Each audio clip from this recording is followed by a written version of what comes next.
Muito bem, então, né, nessa segunda parte,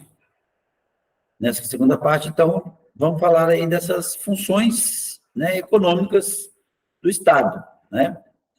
É importante que a gente compreenda aí essa função econômica do Estado, como aquelas que nós já enumeramos ali, né? Tanto a função alocativa, né, como a função distributiva e a função estabilizadora,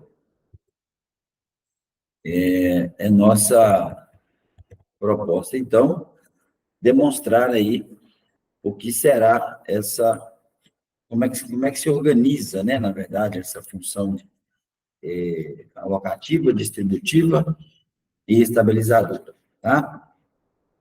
Então, dentre essas funções, é importante destacar essa, principalmente, né, depois de já compreendido aí a política fiscal e a política monetária, que a função alocativa é aquela ligada ao fornecimento de bens públicos, né?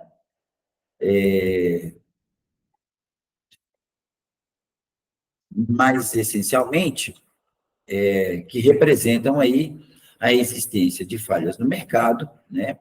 Necessidade de expansão da infraestrutura econômica e atendimento das necessidades coletivas. Já a função distributiva, ela tem aí relação com a progressividade de tributos, né?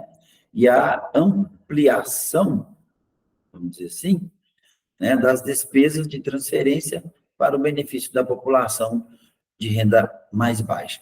Enquanto que a função estabilizadora, ela exerce ali o controle de nível agregado de demanda, controle dos gastos públicos, controle do crédito e controle dos níveis de tributação. Vamos tentar entender aí, a partir da página 15, acho que é isso, página 16, tá? A página 16, nosso capítulo 1, essas funções, né, especialmente a função alocativa do Estado. Como eu disse, né, a função alocativa está ligada aí ao fornecimento de bens e serviços. Então, se a gente fizer uma reflexão sobre o nível de contribuição, né, sobre a necessidade de contribuição, não há razões para que nós, indivíduos, consumidores, façamos essa contribuição voluntária para a utilização dos serviços do Estado, né?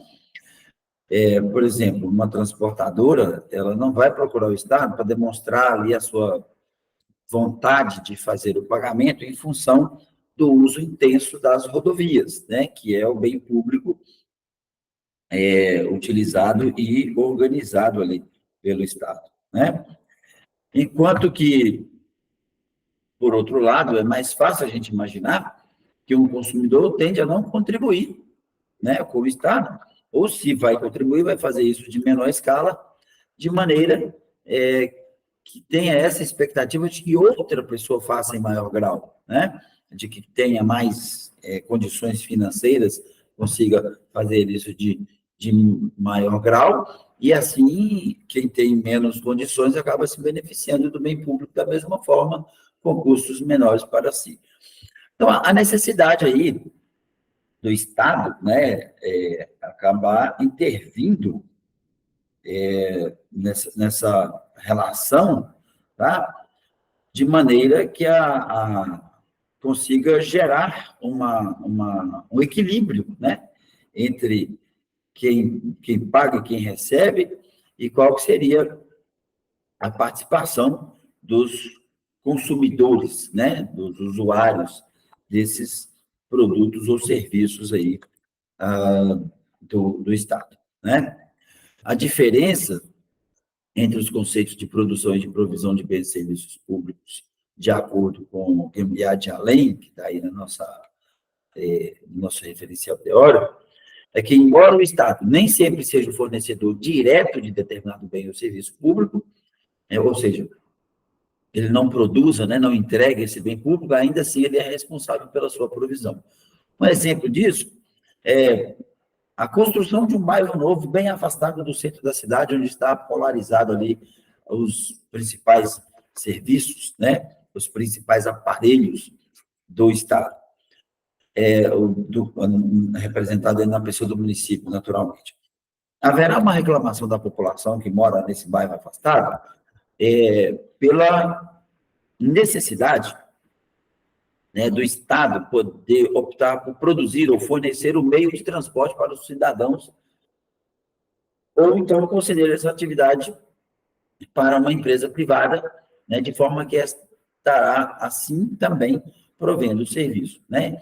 Então, o Estado pode simplesmente criar a sua oferta pública desse serviço, como terceirizar a oferta pública desse serviço, e assim, mesmo assim, né, estaria atendendo aí o atendimento desse serviço.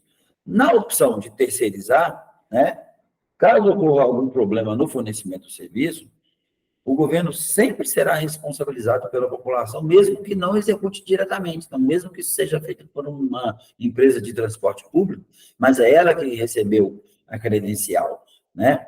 Ela é quem foi autorizada pelo Estado a prestar aquele serviço, né? Pois se trata de um serviço público e é o Estado responsável pelo provimento e pela qualidade da prestação desse serviço, né? Nesse aspecto do serviço público, nós precisamos destacar, por exemplo, quando o serviço não está contente da população, né? Ou quando não há ali o cumprimento por parte da empresa prestadora de serviço, vamos supor, estoura ali uma greve dos motoristas, e aí a empresa não vai, o Estado naquele dia não vai conseguir ofertar o serviço, né? Cabe ao Estado, e aí na pessoa da pessoa do jurídico do Estado, né? Garantir minimamente a oferta desse serviço. Então, é muito comum nas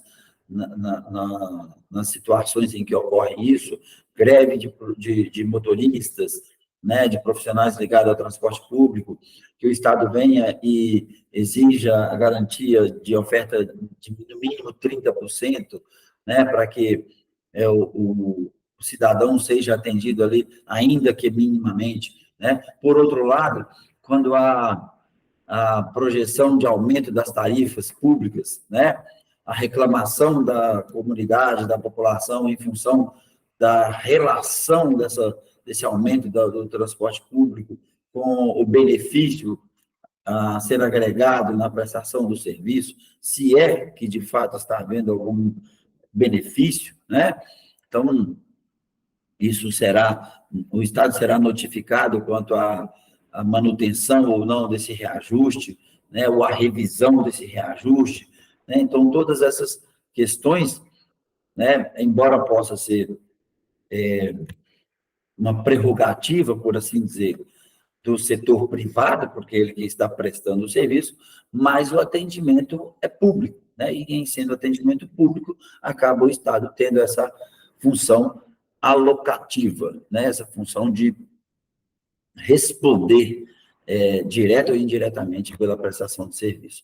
Outro serviço, né, que a gente pode destacar aqui também, como de responsabilidade do Estado, são aqueles considerados bens meritórios, né? Quais são os bens meritórios? Os bens, por assim dizer, de prêmio ou de louvor, né? Bens louváveis.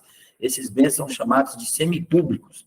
Por quê? Porque eles têm aquele perfil transitório entre público e privado, né? Nesse grupo, normalmente classificam principalmente os serviços de educação e de saúde, né, que, embora possam ser diretamente explorados pelo setor privado, né, como escolas públicas, escolas particulares, né, universidades particulares, clínicas e hospitais particulares,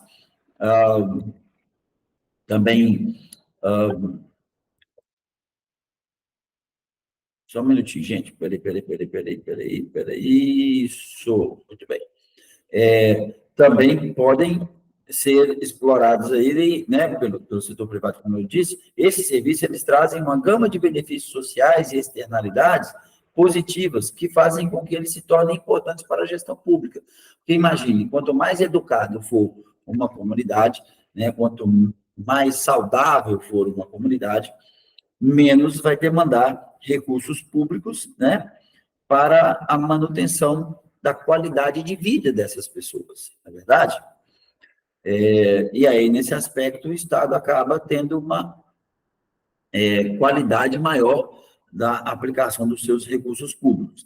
Então, esses bens tratados como meritórios, né, como esses bens de qualidade, eles são importantes, né, enquanto a função alocativa do Estado, na promoção do crescimento econômico, né?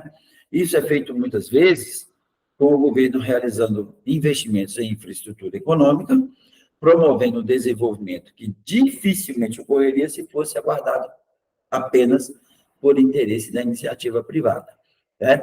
Então, neste campo, podemos classificar os investimentos do governo em serviços de energia, comunicação, transporte, siderurgia, né? As próprias ações de controle, de controle e de garantia do meio ambiente, né? De coleta de lixo, pavimentação de ruas e avenidas, né? Então, todos esses serviços aí, essa infraestrutura, ela demanda um serviço qualificado por parte do setor privado, né? E aí o Estado, nessa função alocativa, né, vai construir os meios, né,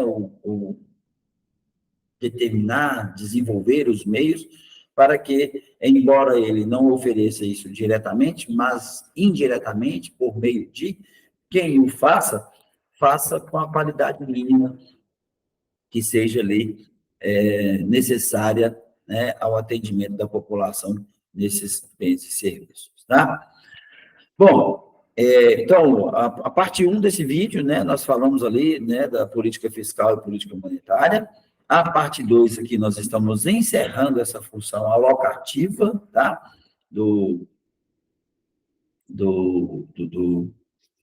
Da função econômica do Estado, tá certo? E aí eu volto depois com outro videozinho também aí no mesmo formato, mesmo tamanho, né? Tentando compreender essa função distributiva e, finalmente, a função estabilizadora, tá? E aí eu acredito que a gente encerra esse conteúdo do nosso capítulo 1, tá certo? E aí podemos partir aí para as outras questões já ligadas aí ao capítulo 2, que há quanto à economia e dinâmica sociopolítica, Estado brasileiro e desenvolvimento econômico, tá? Mas aí vamos aguardar, então, a função distributiva e a função estabilizadora, que falamos no próximo momento. Beleza? Grande abraço e até mais.